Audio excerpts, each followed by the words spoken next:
Dan untuk membahas terkait dengan hal ini sudah bersama dengan saya Kepala Badan Penelitian dan juga Pengembangan Sumber Daya Manusia Kementerian Komunikasi dan Informatika Hari Budiarto. Halo, selamat pagi Pak Hari. Selamat pagi Mbak Monika. Selamat pagi. Kita ketahui Pak Hari bahwa memang pandemi COVID-19 ini kan telah membuat proses dari digitalisasi semakin cepat ya. Kalau kita lihat dari perilaku masyarakat, banyak sekali kita dari aktivitas yang offline menjadi offline. Nah, seperti apa Anda melihat mungkin pandemi ini mendorong digitalisasi dan juga pengembangan dari ekonomi digital? Tadi Mbaknya sudah nyampaikan ya. Jadi masyarakat kita dengan adanya pandemi ini semuanya serba online. Antara lain tadi siswa, mulai dari siswa SD, SMP, SMA sampai ke perguruan tinggi itu menggunakan semuanya fasilitas online untuk digital, untuk ketemu sama gurunya gitu. Masyarakat juga sama, masyarakat ini berbelanjanya juga online. Yang tadinya ibu-ibu itu kalau tiap pagi jogging sambil belanja ke pasar itu, sekarang mereka online aja gitu, mau pesen bubur ayam, mau belanja jeruk, mangga dan sebagainya online. Maka ini akan tumbuh gitu ya, tumbuh suatu perekonomian baru yang bisa diakses secara online. Jadi antara ibu-ibu dengan penjual sayur, antara ibu-ibu dengan pedagang-pedagang beras, gula dan sebagainya, mereka pun juga bersiap-siap menggunakan online. Termasuk wisata ya, wisata sekarang sudah mulai dibuka ya. Artinya di restoran pun kalau kita masuk ke sana dia sudah nggak menyediakan menu, kita harus buka secara online. Nah, ini bagaimana pertumbuhan itu bisa meningkat, tentunya orang akan mengakses kepada internet. Kemudian apa? Bandwidth itu masyarakat perlu banyak. Operator mendapatkan keuntungan, kemudian penjual juga membuka pasar baru, tidak ada batas wilayah, tidak ada batas jam. Biasanya kalau kita yang offline, jam 9 udah tutup. Kita bisa pesan di sini beli kulkas misalnya jam 12 malam karena baru mimpi bisa terjadi. Nah, ini tumbuhnya perekonomian baru yang kita namakan ekonomi digital. Jadi semakin mudah ya kalau Bapak Semakin katakan mudah, tadi, ya. ibu-ibu mau beli sayur juga langsung online saja ya, nggak usah langsung datang ke pasar gitu. Nah, seperti apa Bapak melihat tren dari digitalisasi dan juga perubahan shifting dari offline ke offline ini semakin menumbuhkan lagi nih bisnis di sektor digital? Ya, betul. Jadi Bapak Presiden kan sudah menyampaikan ya bahwa kita harus masuk ke go digital. Jadi Bapak Presiden mengatakan bahwa kita harus menyiapkan yang namanya tol langit. Jadi tol langit ini adalah bagaimana infrastruktur digital itu bisa digunakan oleh semua ekosistem. Mulai dari masyarakat, mulai dari produsen yang membeli, kemudian termasuk yang mengatur regulasi. Kemudian Bapak Presiden juga menentukan, memberikan tugas kepada Kementerian Kominfo untuk membangun infrastruktur yang namanya tol langit, kemudian menyediakan data center untuk orang bisa menempatkan aplikasi-aplikasi di sana. Kemudian Bapak Presiden juga meminta kita untuk meningkatkan kemampuan masyarakat menjadi masyarakat digital. Dan itu Bapak Presiden sudah menyampaikan di istana waktu itu bahwa kita saat ini memerlukan 9 juta talenta digital untuk menerobos kepada yang namanya ekonomi digital tadi. Jadi semua itu harus disiapkan, termasuk yang terakhir adalah regulasinya. Kalau untuk infrastrukturnya sendiri Pak, saat ini progresnya sudah seperti apa nih? Kita ketahui kan mungkin untuk di daerah, untuk internetnya sendiri, koneksi internet jaringannya kan mungkin tidak sebagus yang ada di ibu kota ya. Nah, seperti apa nih progres terkait dengan hal ini Pak? Jadi kita menyiapkan Kementerian Kominfo ini dalam program yang namanya Bakti. Jadi Bakti ini adalah salah satu badan layanan umum BLU yang dibentuk oleh Kementerian Kominfo. Ini memasang BTS-BTS di daerah 3T.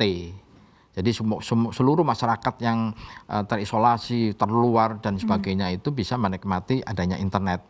Jadi kita sisir dulu daerah-daerah yang masih kosong di mana, yang blank spot. Kemudian Bakti ini memasang BTS di situ, terus kemudian mengajak operator untuk masuk. Operator yang untuk masuk pasti operator itu mensyaratkan bahwa itu harus tumbuh bandwidthnya. Kalau bandwidthnya biasa-biasa aja dia rugi gitu. Maka Kementerian Kominfo melakukan literasi. Jadi tidak saja membuat infrastrukturnya, tetapi juga melakukan literasi. Literasi ini adalah memberikan pengetahuan, kemampuan masyarakat untuk mengetahui istilahnya berselancar di dalam dunia cyber gitu. Terus kemudian saya itu diminta untuk bagaimana masyarakat itu yang tadinya sudah literasi, sudah paham, sudah pengetahuannya sudah meningkat, maka kita bikin suatu skill gitu, skill baru yang di bidang digital. Program ini kita namakan sebagai Digital Entrepreneurship Academy. Seperti apa nih Pak lebih detailnya terkait dengan Digital Entrepreneurship Academy ini? Digital Entrepreneurship Academy ini kita menggandeng beberapa perusahaan seperti Tokopedia, Grab, Gojek, kemudian yang mendunia adalah Google gitu ya. Mereka kan punya platform-platform yang masyarakat bisa memasuk ke dalam pasar global, ya, pasar digital gitu. Jadi kita buka pendaftaran, ya, bekerjasama dengan berbagai komunitas. Kita namakan juga ada yang namanya desa digital. Kita kerjasama dengan kepala desa di situ. Kemudian kita lakukan pelatihan. Pelatihannya juga online. Jadi kita bisa menyasar banyak orang gitu. Karena pelatihannya cukup dengan online. Kemudian yang ngajar adalah mereka dari Google. Mereka yang dari Gojek. Diajarin bagaimana masyarakat itu bisa memasarkan produk rumah tangganya ke dalam sistem ini. Misalnya contohnya mereka membuat sambal, kan ada sambal ya, sambal yang terkenal yang di dalam botol banyak yang dibeli. Ibu-ibu ini bikin sambal gitu, sambalnya macam-macam, ada sambal hijau, sambal merah, sambal coklat gitu. Kemudian difoto, kemudian dikemas, ya, kemudian dimasukkan ke dalam platform. Kemudian dikasih di situ satu tagline atau apa, ini adalah sambal yang sehat gitu, dimakan enak gitu. Kemudian harganya berapa? Dimasukkan juga di situ. Kemudian ada yang beli, diajarkan bagaimana melihat siapa yang beli, bagaimana cara ngirimnya. Nanti sampai itu masyarakat ini mengambil uangnya di mana dari hasil yang membeli, itu diajarin semua. Kemudian setelah diajarin kita cek gitu. Jadi kita tidak hanya melatih, tetapi di pasca pelatihan itu kita cek gitu. Kita cek sampai sejauh mana, berapa persen yang mereka sudah menerapkan ini gitu. Kalau itu hanya sedikit yang menerapkan, berarti ada kesalahan di dalam melakukan pelatihan. Kita evaluasi sampai kita harapkan 100% mereka bisa masuk menjadi wirausaha digital. Berarti ini terus dievaluasi begitu ya Pak ya? Terus. Kalau kita berkaca terhadap target pemerintah, kan memang pemerintah memproyeksikan dan juga menargetkan bahwa di tahun 2025 nanti karena adanya digitalisasi yang terjadi saat ini, pendapatan dari para pelaku UMKM kita bisa naik hingga mencapai 80%. Nah, seperti apa nih Bapak melihat target ini? Apakah ini targetnya cukup optimistis untuk kita capai dalam waktu ya cukup singkat ya, kalau kita lihat hanya sekitaran 4 tahun dari sekarang Pak? Iya, jadi tadi Pak Presiden kan sudah nyampaikan 9 juta masyarakat Indonesia harus punya talenta digital. Kemudian diturunkan lagi, per tahunnya berapa ini? Ternyata per tahunnya adalah 600.000 orang harus bertalenta digital. Kemudian Pak Menteri menugaskan ke saya agar tiap tahunnya saya bisa mendidik sekitar 100 orang, 100.000 ya, 100.000 masyarakat yang bisa talenta digital. Berkaitan dengan pertanyaan Mbak Monica tadi, ya, setelah kita latih, ya, kemudian mereka menjual melalui platform-platform digital yang ada, kemudian saya ajak perbankan. Kemarin saya diskusi dengan Mandiri, dengan BRI, kemudian dengan BNI ya. Ternyata mereka itu punya CSR untuk membantu para UMKM. Kan ini sebetulnya sektor-sektor mikro ini, UMKM ini gitu. Mereka akan melihat gitu. Mereka akan melihat mana di antara masyarakat itu yang punya potensi produksi yang cukup mampu untuk banyak gitu. Nah, karena saya juga ngajak, saya tanya, Pak, kalau UMKM ini mendapatkan modal dari perbankan, apa syaratnya? Oh ada Pak, syaratnya dia harus mampu melakukan perencanaan keuangan dengan baik, terus kemudian ada potensi untuk bisa mengembangkan produksinya gitu. Nah dari sini baru nanti kita pilih gitu, mana yang terbaik kita kasih modal. Gitu. Maka artinya apa? Artinya yang tadi kemampuannya hanya bisa memproduksi sambal sebanyak 10 botol dengan tambahan modal, kemudian bisa mengajak tetangga-tetangga sebelahnya untuk ikut, kemudian dia bisa ngasih penghasilan, perlu modal. Dengan modal yang besar, maka dia bisa memperbanyak produksinya, keuntungannya banyak, maka dia bisa meningkat yang tadi 80% penghasilan mereka akan lebih bagus. Berarti dikasih kesempatan yang lebih besar lagi ya Pak ya. Iya, betul. Dan terkait dengan talenta digital yang Bapak katakan tadi, kan memang ini ada satu program beasiswa ya kalau kita lihat, Digital Talent Scholarship, yang menjadi salah satu andalan pemerintah juga nih untuk meningkatkan talenta-talenta digital yang ada di negara kita. Nah, seperti apa nih digital scholarship ini, dan juga untuk kriteria penerimanya sendiri seperti apa nih Pak Hari? Jadi begini Mbak, itu kan judulnya adalah Digital Talent Scholarship, berarti adalah pemberian beasiswa kepada masyarakat untuk meningkatkan talenta digitalnya. Jadi scholarship itu kan macam-macam, ada yang memberikan uang langsung ya, terus kemudian ada yang memberikan knowledge gitu. Jadi yang kita punya yang namanya akademi. Jadi akademi kita itu ada sekitar 8 akademi. Jadi 8 akademi ini adalah memberikan pengetahuan, terus kemudian pesertanya itu juga kita berikan pulsa supaya mereka bisa mengikuti pelatihan ini dengan baik dan nyaman dan sebagainya, tidak takut pulsanya itu habis ya. Jadi kita memberikan berupa supaya memberikan uang untuk dia bisa membeli pulsa, kemudian kita berikan suatu pengetahuan baru, kemudian kita cek lagi, terus kemudian kita berikan kesempatan untuk bisa bekerja di industri.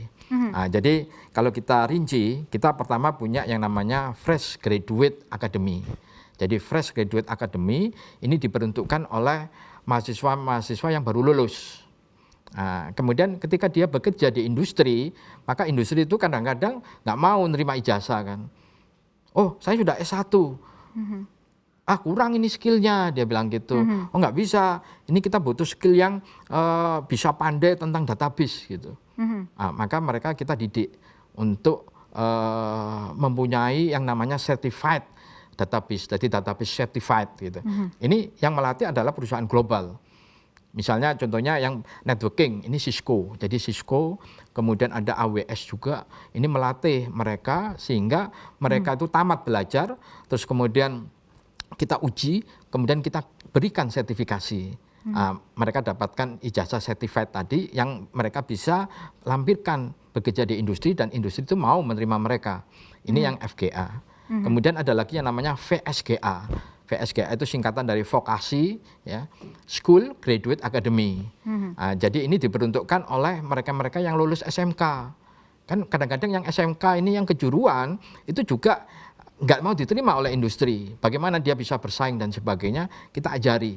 Tetapi sertifikasinya berasal dari Kementerian Tenaga Kerja.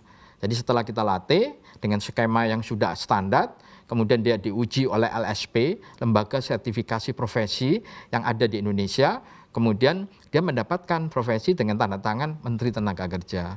Maka dia bisa mendaftar ke industri gitu. Ini yang ketiga, itu kita punya namanya Professional Academy.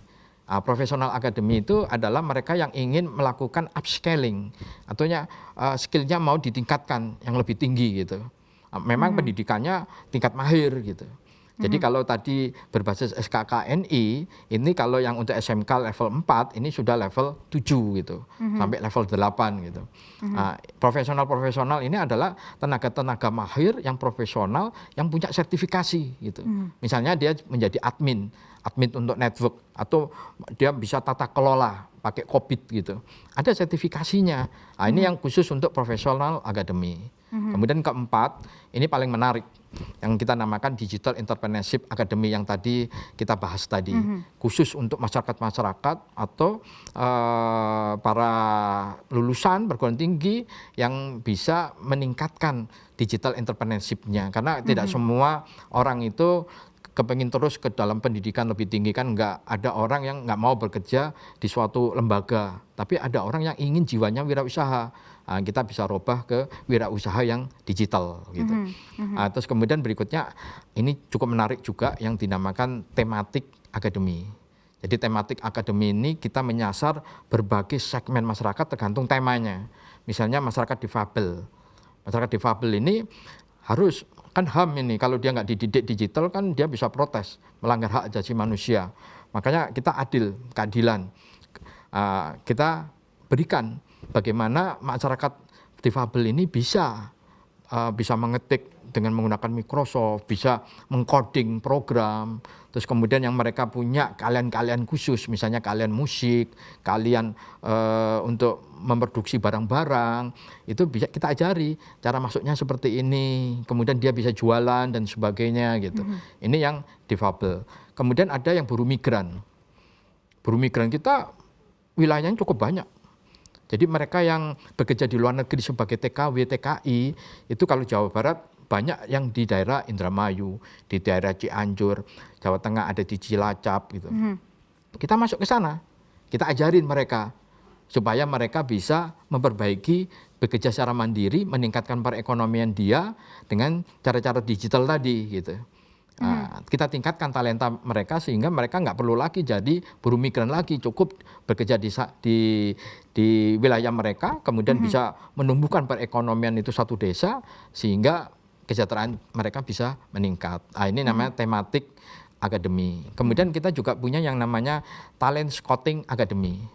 Jadi talent scouting academy ini kita ambil dari universitas-universitas terbaik gitu, yang punya akreditasi A, ya, baik negeri maupun swasta, 5 orang, 10 orang kita ambil, kita minta bantuan dari perguruan tingginya untuk mencari orang-orang yang bertalenta. Bertalenta ini bukan hanya IP-nya tinggi ya, mungkin mereka yang suka demo, ya udah kita ambil juga. Mereka yang suka berorganisasi kita ambil. Mereka yang punya talenta yang misalnya senang musik dan sebagainya kita ambil, kita kumpulkan. Kan dia punya talenta-talenta yang unik ini. Kemudian kita berikan pelatihan-pelatihan pengetahuan dan sebagainya. Kemudian kita pasarkan di dalam suatu talent pool. Ya, kita punya namanya Simonas, industri masuk ke situ, kemudian mereka bisa diambil. Kita harapkan talent scouting ini dia bisa bekerja di luar negeri dan sebagainya, sehingga dia bisa berpotensi untuk membuat pekerjaan-pekerjaan baru di bidang digital. Kemudian terakhir ada yang namanya Government Transformation Academy. Ini dikhususkan untuk ASN. Jadi pelayanan publik berbasis digital atau sistem pemerintahan berbasis elektronik ini kan harus segera dilakukan. Ini juga perintah Bapak Presiden gitu. Makanya kita didik para pegawai negeri ini, mulai dari operator, mulai di tingkat manajerial sampai pimpinan. Jadi kita punya yang namanya program RDA. RDA ini adalah Regional Development Academy. Jadi diperuntukkan oleh Pemda-Pemda. Jadi Dinas Koinfo dan sebagainya, di Dinas Kesehatan juga kita didik gitu. Kita didik bagaimana sih menerapkan di segmen dia untuk berbasis digital gitu. Manajerialnya juga sama. Kalau di bawah ini sudah bagus digitalnya, tetapi pimpinannya nggak ngerti, percuma gitu ya, nggak bisa maju. Maka untuk bisa maju bersama di 3 level ini kita lakukan perbaikan yang kita namakan Government Transformation Academic. Jadi pimpinan-pimpinan lembaganya itu kita ajak gitu. Memang beda pelatihannya di tingkat manajerial, operator sama pimpinan beda. Kalau di pimpinan kita ajak, misalnya pergi ke Korea, lihat gitu. Bagaimana pemerintahan mereka melakukan digitalisasi seperti apa. Kita ajak ke Singapura untuk melihat. Kemudian setelah itu kita kasih tugas gitu. Bapak dapat PR, Bapak membuat kebijakan, Bapak membuat strategi, kita pantau gitu. Kalau dia nggak melakukan itu, uang tiketnya kita balikin, Mbak. Kita minta lagi gitu. Baik, ini kalau kita lihat lengkap sekali ya Pak ya. Tadi udah mulai dari ASN, lalu kemudian ada juga siswa SMK, lalu kemudian ada juga dari untuk mahasiswa sendiri ya yang akhirnya ditarik untuk menerima dari beasiswa ini. Kalau target dan juga harapannya dari pengembangan DTS ini seperti apa Pak? Dan juga apakah nantinya setelah mengikuti kelas-kelas dan juga akademi yang Bapak katakan tadi, apakah mereka ini sudah siap untuk langsung terjun ke dunia kerja?